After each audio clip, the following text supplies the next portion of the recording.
What are the critical prevention of RE 11058 that you need to understand now?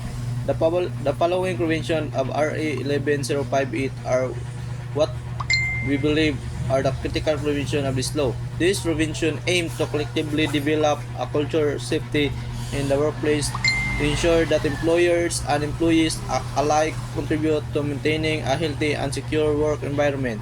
Number 1. Duties are employers and works. Employees are required to provide safety working environment, make certain that use of protective equipment, and conduct regular safety trainings. On the other hand, workers are expected to follow safety protocols and report hazard.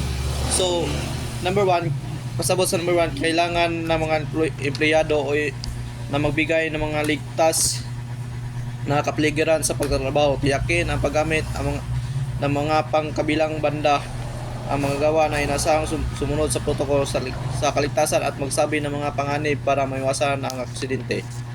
Number 2, OSH Standard Compliance. The Act mandates compliance with occupational safety and health standard as defined by relevant authorities that in turn ensure a systematic approach to workplace safety. Pagpasabot sa number 2, ang batas ay nag-uutos ng pagsunod sa lahat ng pamantayan ng kaligtasan at kalusugan sa trabaho ayon sa itinalaga ng mga kaukulang ahensya ng siyang nagsisiguro at sistematikong pamaraan sa kaligtasan sa lugar ng trabaho. Number 3, OSH Personnel and Committee. Establish of OSH personnel and committees within workplace to oversee and implement safety programs and policy. Ang pagsabot sa number 3, ang pagtatag ng OSH personnel at committee sa trabaho ay mahalaga. Sila ang nangasiwa sa kaligtasan at kalusugan ng mga manggagawa.